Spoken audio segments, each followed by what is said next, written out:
Good morning, boys and girls. We are knee deep into Cleo Edison Oliver, Playground Millionaire. I'm going to read chapter 12 to you.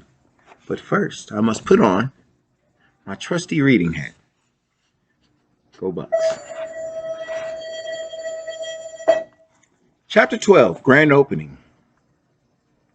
Cleo spied it immediately. A square picnic table in front of a wooden arbor covered in vines. The perfect spot to set up shop.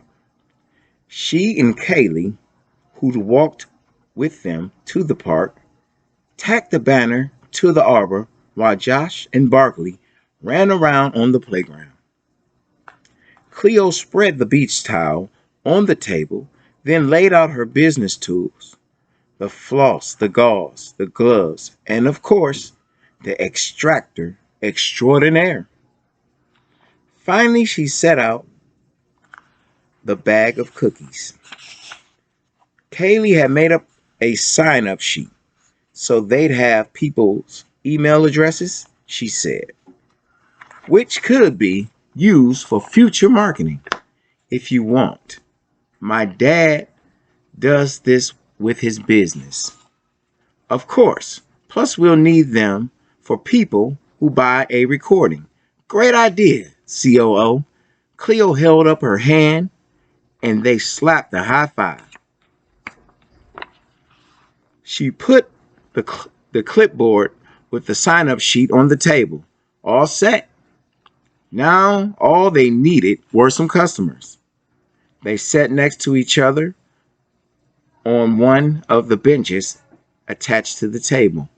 Cleo admired Kaylee's camera with all its fancy features. My parents would never buy me something like this. They don't think I take care of my stuff. Plus, they couldn't afford it. Kaylee scoffed. My dad just likes to spend money. My parents fight about it all the time. Cleo glanced at the time on Mom's phone. 10:06. What if no one showed? And after she had talked so confidently all around school, Lexi Lewis would love that. Lexi Lewis is a hater. To get her mind on something other than her arch enemy, she showed her arch friend how to tie a piece of floss to a missile and create a slip knot at the end. They each did 3. Now they were really ready.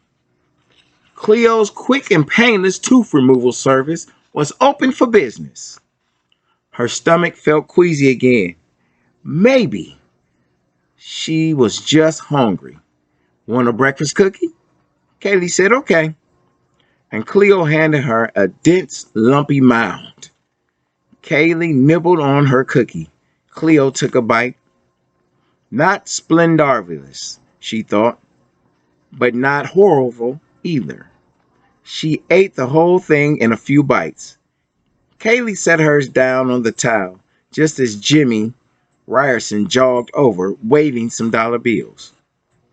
Cleo jumped up and went around to the front of the table. That YouTube video was so cool, he said, putting his money on the table. Cleo was glad and Mom and Dad weren't there.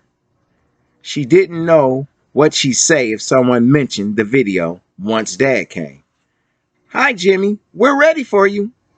She picked up the Nerf gun, but a sudden inspiration caused her to put it back down. Actually, would you mind if we just waited a few minutes? Why? For PR purposes. PR, Jimmy asked. Public relations. Jimmy nodded as if he understood, but Cleo was pretty sure he didn't. We want to establish our reputation as a first-rate professional tooth-pulling service. He still looked clueless.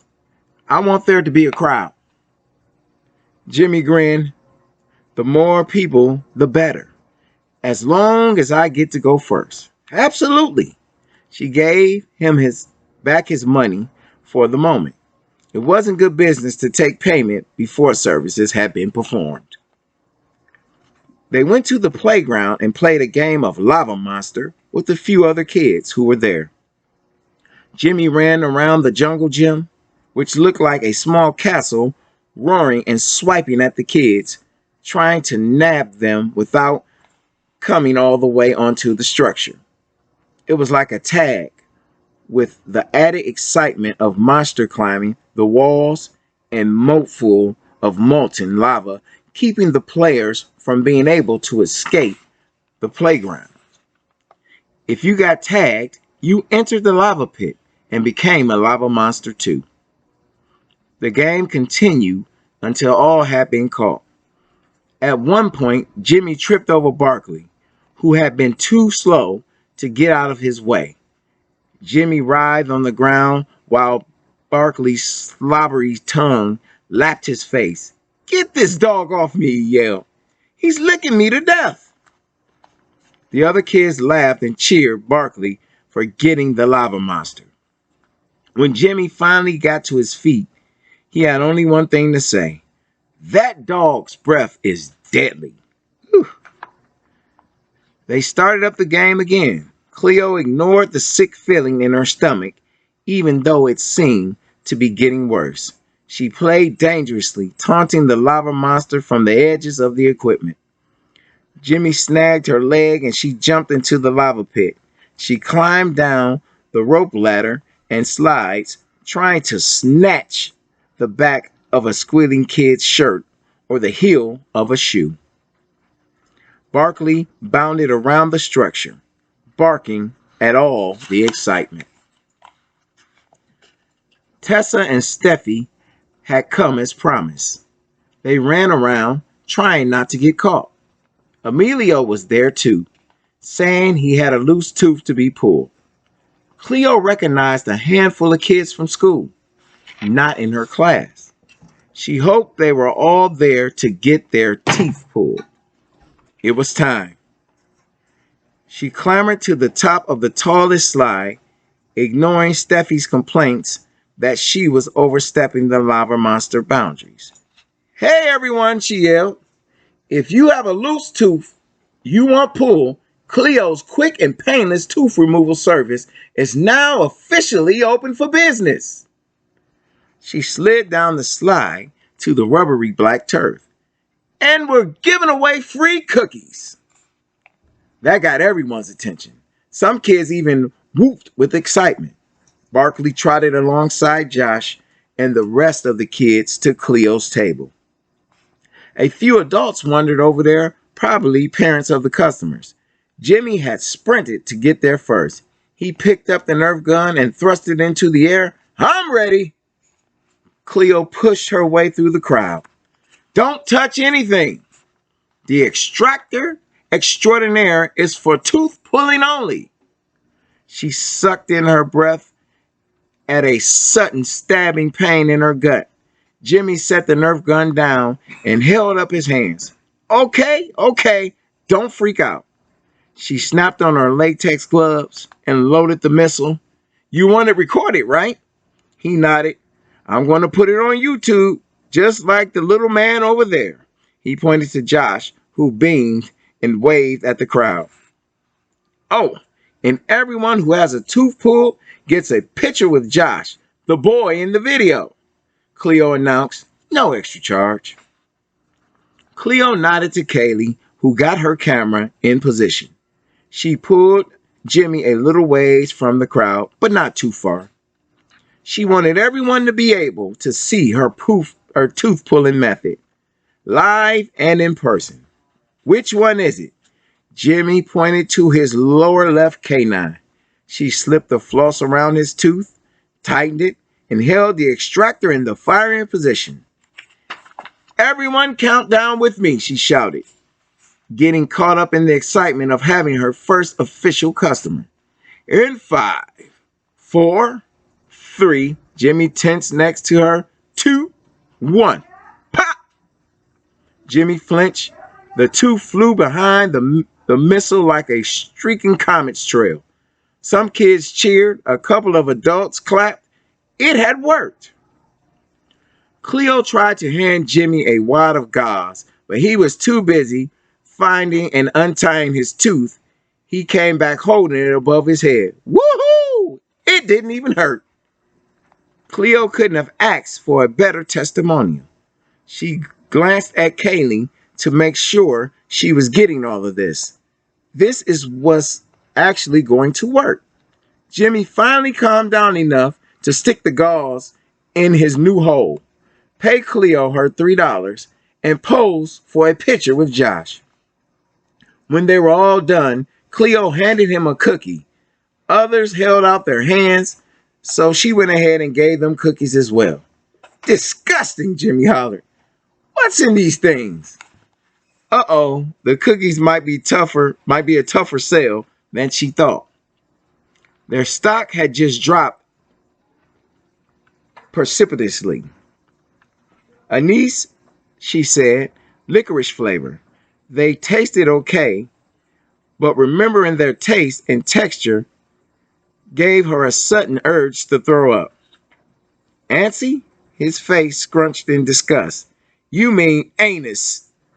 The cookies taste like butt. He hucked a solid mound over the arbor. Another boy did the same. 2 or 3 dropped theirs on the ground. Barkley hungrily gobbled them up. Thanks for yanking my tooth, though, Jimmy ran off, passing Dad, who walked toward them on the asphalt trail.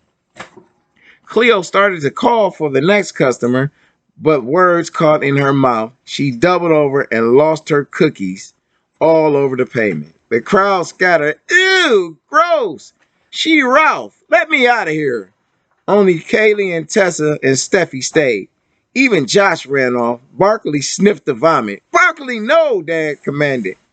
He said something to a couple of parents who had come over to help.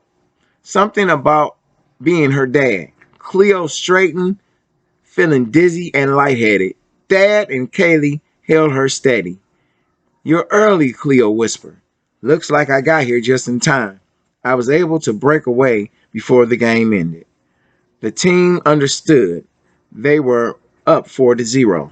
Are you okay, Cleo? Tessa asked. Steffi's forehead was wrinkled with concern. Cleo took a breath, trying to focus her eyes. I think so.